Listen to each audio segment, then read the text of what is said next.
नमस्कार मित्रों, मैं सुंदरलाल आपका स्वागत करता हूं मेरे चैनल पर। तो आइए गांधी युग को डिस्कस करते हैं। गांधी युग जो कहलाता है ये भारतीय संघर्ष का तृतीय चरण कहलाता है। तृतीय चरण भारतीय संघर्ष का कहलाता है गांधी युग।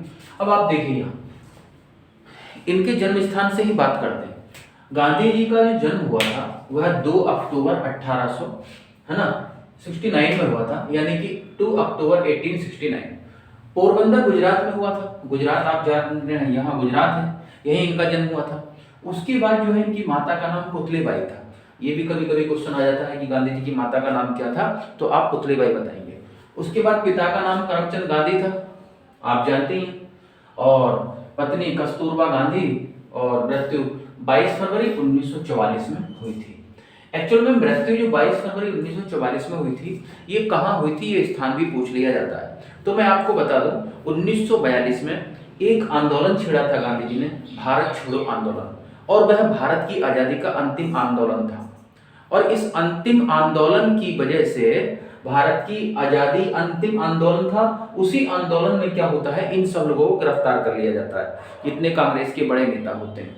और कस्तूरबा गांधी भी इस आंदोलन का गांधी जी के साथ नेतृत्व कर रही थी। तो इनको गिरफ्तार करके 9 अगस्त 1942 की सुबह को इनको जेल में डाल दिया गया। और कहाँ की जेल में रखा गया गांधी जी को और कस्तूरबा गांधी को? ये पूना के आगा खां पैलेस में। ये पूछा जाता है कि उस दौरान जब 1942 का भारत छोड़ो आंदोलन हुआ था तो कौन सी जेल में रखा गया था, तो यह है पूना का आगा खां पैलेस। आगा खां पैलेस में इनको बंद कर दिया। और वही जो है खराब स्वास्थ्य के कारण इनकी पत्नी की मृत्यु हो गई 1944 में। उसके बाद इसमें देखेंगे 13 वर्ष की आयु में गांधी जी का विवाह हो गया था, ये ध्यान रखेंगे। और 18 वर्ष में इनको एक संतान प्राप्ति हुई थी, पुत्र। दक्षिणी अफ्रीका 1893 में गांधी जी गए थे। और गांधी जी दक्षिणी अफ्रीका 1893 में क्यों गए थे मालूम है आपको? एक भारत के गुजरात राज्य से व्यापारी थे अब्दुल्ला का बिजनेस वहां चलता था। तो अब्दुल्ला का बिजनेस देखने के लिए, क्योंकि वकील थे पेशे से गांधी जी, बैरिस्टर की उपाधि प्राप्त की थी उन्होंने इंग्लैंड से, तो उस सिलसिले में जो है वहां गए थे। तो वहां जाके गांधी जी ने देखा तो वहां भारतीयों पर अत्याचार काफी हो रहा था।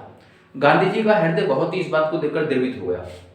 उसके बाद जो है गांधी जी जैसे ही वहां पहुंचे, ये चीज देखी, तो वहां पे गांधी जी के साथ एक घटना घटित हो जाती है जो बड़ी ही दुखद घटना है। लेकिन गांधी जी ने उस घटना से एक पाठ सीखा, भारत को आजाद कराने का पाठ। तो देखिए, डरबिन एक जगह है दक्षिणी अफ्रीका में। दक्षिणी अफ्रीका में डरबिन एक जगह है, और डरबिन से गांधी जी प्रिटोरिया जा रहे थे। कहां? प्रिटोरिया जा रहे थे। तो इसमें यहां जो है किसी डिब्बे में चढ़ गए, इसमें अंग्रेज लोग बैठे थे, है ना, उच्च श्रेणी के डिब्बे में चढ़ गए, वहां अंग्रेज लोग बैठे हुए थे। अंग्रेज लोग किसी भी भारतीय को या काले लोग को अपने साथ यात्रा करना और उनके साथ रहना बहुत ज्यादा पसंद नहीं करते थे। तो यहाँ कुछ अंग्रेज लोगों ने लोकल स्थानीय पुलिस की सहायता से गांधी जी को मेरिट्सबर्ग स्टेशन पर नीचे उतार दिया। गांधी जी को यह बात बहुत बुरी लगी और वो भूले नहीं, उन्होंने याद रखा। उसके बाद मतलब इस रास्ते पे जो है इनके साथ ये घटना घटित हुई। तो ये पूछा जाता है कि कौन सा वो स्टेशन था जहां गांधी जी को उतारा गया, तो आप मेरिट्सबर्ग लगाएंगे। कहां लगाएंगे? मेरिट्सबर्ग। उसके बाद एशियाटिक रजिस्ट्रेशन एक्ट क्या था? ये वह एक्ट था, अगर कोई भी भारतीय दक्षिणी अफ्रीका में जाता था तो उसको पहले रजिस्ट्रेशन कराना पड़ता था, और रजिस्ट्रेशन कराकर उसका कुछ शुल्क जमा करना पड़ता है टैक्स के रूप में, तब जाके उनको एंट्री मिलती थी वहां काम करने की और रहने की। उसके बाद जो है अब जी इस बात का पता लगा, तो गांधी जी ने इसको खत्म कराने के लिए वहां धरना प्रदर्शन किया, विरोध किया इसका, और वहां भूख हड़ताल की। तो गांधी जी ने अपने जीवन का यह पहला विरोध था गांधी जी का किसी को न्याय दिलाने का। तो ये विरोध जो है 1906 में किया था गांधी जी ने, और ये दक्षिणी अफ्रीका में किया था। इसी कारण अगर प्रश्न यहाँ क्लियर पूछा जाता है कि गांधी जी ने पहला सत्याग्रह कहां से प्रारंभ किया था, तो वह दक्षिणी अफ्रीका से प्रारंभ किया था। गांधी जी का पहला सत्याग्रह 1906 में प्रारंभ हुआ था। तो इससे पहला सत्याग्रह किसके विरुद्ध था? एशियाटिक रजिस्ट्रेशन एक्ट के विरुद्ध था। यहां से क्वेश्चन बनता है। उसके बाद फिर पूछा जाता है नटाल इंडियन कांग्रेस की स्थापना किसने की थी? गांधी जी ने की थी। कहाँ की थी? साउथ अफ्रीका में की थी। आप ध्यान रखेंगे। टॉल्स्टॉय फार्म की स्थापना किसने की थी? गांधी जी ने की थी। फिनिक्स आश्रम 1904 में फिनिक्स आश्रम की स्थापना की थी इन्होंने, गांधी जी ने। उसके बाद इन्होंने इंडियन ओपिनियन न्यूज़पेपर भी निकाला था, यानी कि इन्होंने जो है साउथ अफ्रीका में भारतीयों को जागरूक करने के लिए, एशिया के विभिन्न देशों के लोगों को जागरूक करने के लिए इंडियन ओपिनियन न्यूज़पेपर निकाला था। पूछा जाता है कि इंडियन ओपिनियन न्यूज़पेपर कहां से प्रकाशित हुआ था, तो ये प्रकाशित हुआ था अफ्रीका से। पुस्तक इन्होंने लिखी थी हिंद स्वराज। इसमें इन्होंने अपने संघर्ष की कहानी लिखी थी जब तक इन्होंने जिंदगी जो जी चुके थे। भारत आगमन 1915 में होता है।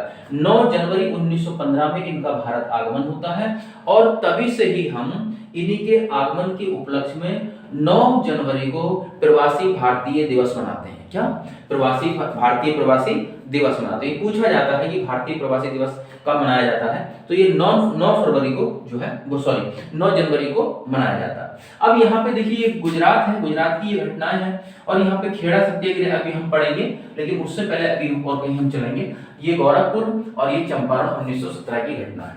अब गांधी जी की एंट्री भारत में हो जाती है और भारत की राजनीति में बहुत बड़ा भूचाल आता है, एक बहुत बड़ा परिवर्तन आता है। पहले कहां और किससे मिलते हैं गांधी जी, आइए इस पे हम डिस्कस करते हैं। चलिए इसको मैं रफ कर देता हूं, फिर हम डिस्कस करते हैं अच्छे से।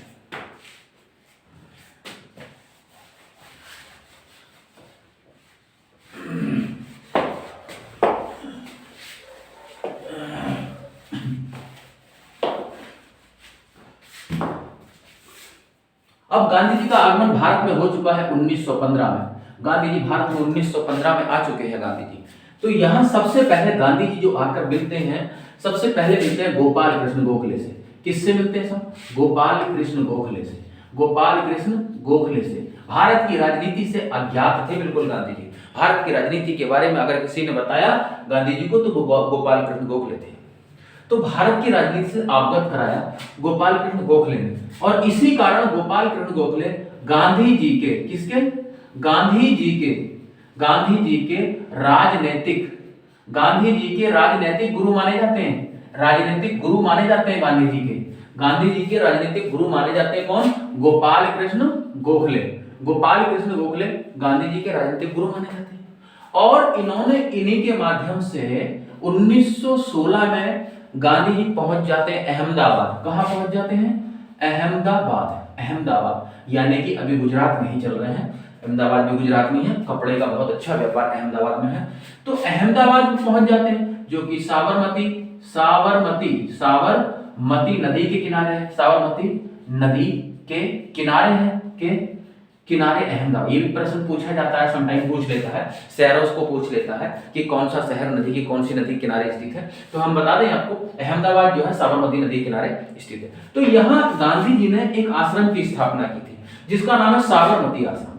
साबरमती आश्रम। तो साबरमती आश्रम की स्थापना कब हुई थी? 1916 में। कहां हुई थी?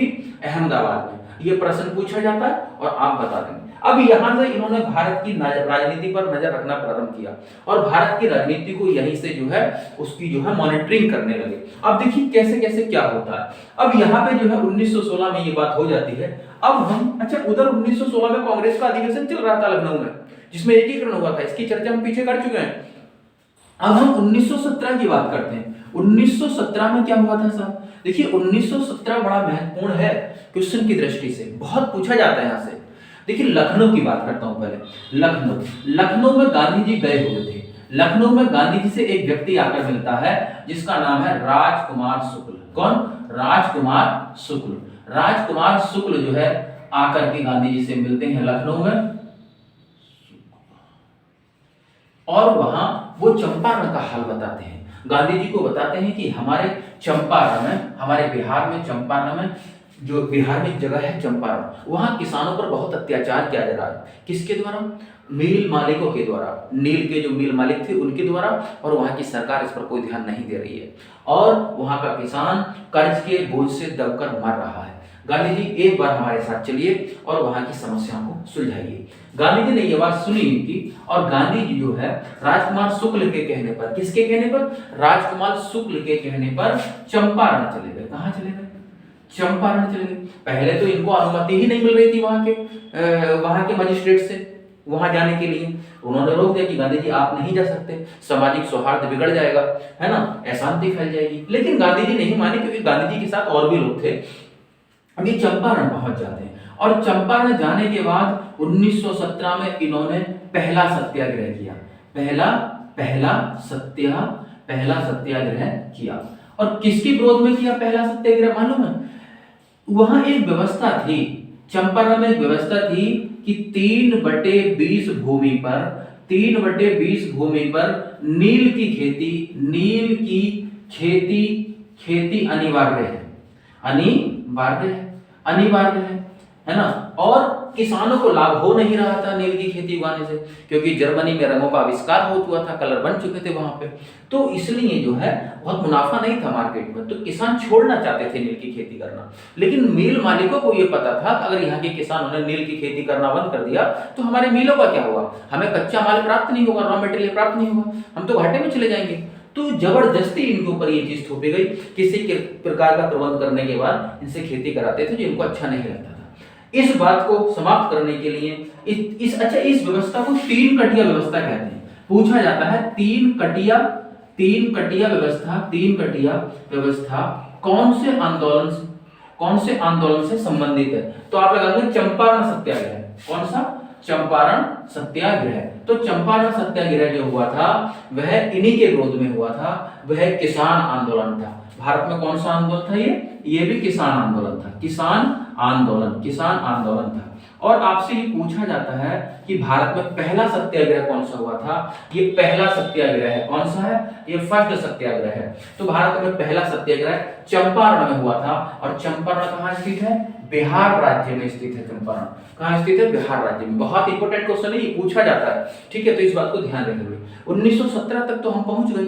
उसके बाद क्या हुआ था? उसके बाद अच्छा एक चीज और, यहाँ पे एक बहुत ही इंटरेस्टिंग क्वेश्चन यहाँ पे ये है कि यहाँ एक बहुत हमारे भारत के बहुत बड़े राइटर यानी कवि हुए, लेखक हुए, जिनका नाम है रविंद्रनाथ टैगोर। क्या?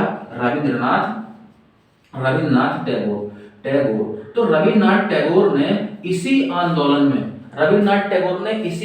में गांधी जी को, किसको? गांधी जी को क्या कहा था मालूम है? गांधी जी को महात्मा की उपाधि दी थी। किसकी? महात्मा। गांधी जी को महात्मा की उपाधि दी थी। पूछा जाता है प्रश्न कि गांधी जी को महात्मा की उपाधि कौन दिया था? रविंद्रनाथ टैगोर दिए थे। कहां दिया थे? चंपारण आंदोलन जो हो रहा था वहां महात्मा कहकर इन्होंने पुकारा था। तो ये जो है चंपारण सत्याग्रह याद रखेंगे, भारत का पहला सत्याग्रह था, इसलिए इसको याद रखेंगे। अच्छा इसमें इनको जो है सफलता मिल भी गई थी और सफल हो गया था ये। तो पहला सफल सत्याग्रह भारत का चंपारण सत्याग्रह, बिहार 1917। ठीक है, अगली हम बात करते हैं। तो अगला है, अब अगला आंदोलन समझते हैं, ठीक, इसको मिटा देते।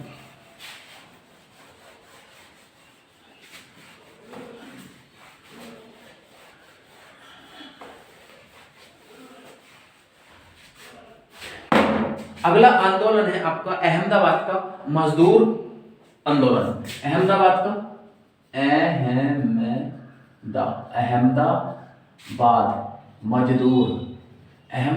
मजदूर आंदोलन। अहमदाबाद मजदूर आंदोलन जो हुआ था ये भी 1918 में हुआ था।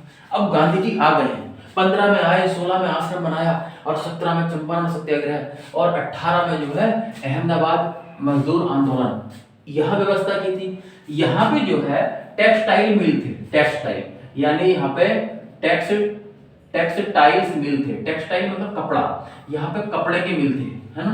तो कपड़े के मिल क्या कर रहे थे, उनका जो पेंशन था, पेंशन और जो है उसको क्या कहते हैं कुछ ऐसे ही है, ध्यान नहीं आ रहा मुझे, पेंशन वगैरह या भत्ता वगैरह कम कर रही थी, भत्ता कम कर रहे थे, मिल मालिक कम कर रहे थे।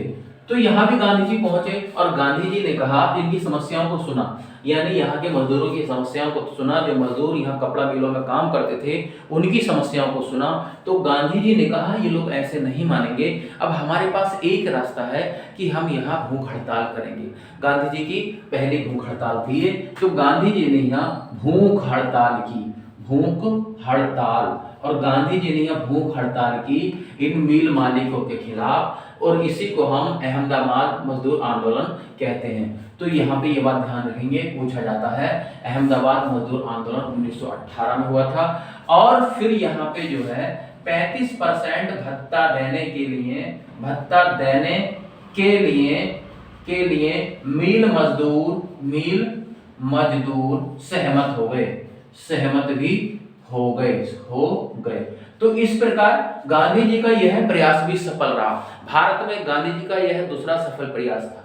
इस प्रकार अहमदाबाद मजदूर आंदोलन भी गांधी जी जीत गए, यहां से भी इनको जो है निराशा नहीं लगी। अच्छा, एक आंदोलन जो है और हो जाता है 1918 में ही, जिसे हम कहते हैं खेड़ा सत्याग्रह कहते हैं। खेड़ा सत्याग्रह। अच्छा, खेड़ा सत्याग्रह जो है ये भी 1918 में हुआ था, लेकिन इस घटना के बाद हुआ था। कभी पीसीएस के एग्जाम में क्रम से लगाने के लिए आ जाता है, तो पहले ये घटना हुई थी, बाद में खेड़ा सत्याग्रह हुआ था, ध्यान रखेंगे इसको। और यह किसान आंदोलन था, और खेड़ा सत्याग्रह भी जो है यही है, मतलब गुजरात में है ना, ये गुजरात है, यहीं पे खेड़ा सत्याग्रह है। तो किसान आंदोलन था, ये किसान आंदोलन था। इसमें क्या हुआ था मैं आपको बता दूं, इसमें क्या हुआ था, किसानों की लगातार फसल हो नहीं रही थी, मतलब नष्ट हो जाती थी फसल। खेड़ा सत्याग्रह में किसानों की फसल नष्ट हो जाती थी, और फसल जो है ना, मौसमी घटनाओं के कारण नष्ट हो जाती थी, या फिर इनको रेट नहीं मिलता था। और उसके बावजूद भी यहाँ की सरकार किसानों पर टैक्स बढ़ा रही थी, टैक्स जो है इंक्रीज कर रही थी, लगान कंटिन्यू बढ़ा रही थी, और कोई छूट नहीं दे रही थी, कोई भी छूट नहीं दे रही। यहाँ के किसान चाहते थे कि हमें कोई छूट मिले, लेकिन छूट नहीं दे रही थी यहाँ की गवर्नमेंट। तो इसी के विरोध में सभी किसान इकट्ठा हुए, और सभी किसान इकट्ठा होने के बाद इन्होंने यहाँ पे सत्याग्रह किया। यहाँ भी गांधी जी पहुंचे, और इसी सत्याग्रह में जो है गांधी जी को निराशा हाथ नहीं लगी, मतलब ये भी इनका सफल हो। इस प्रकार से गांधी जी का यह तृतीय सफल प्रयास था। खेड़ा सत्याग्रह कहाँ हुआ था, तो आपको बता दें 1918 गुजरात में हुआ था। बाकी डिस्कस अगले वीडियो में करते हैं। नमस्कार।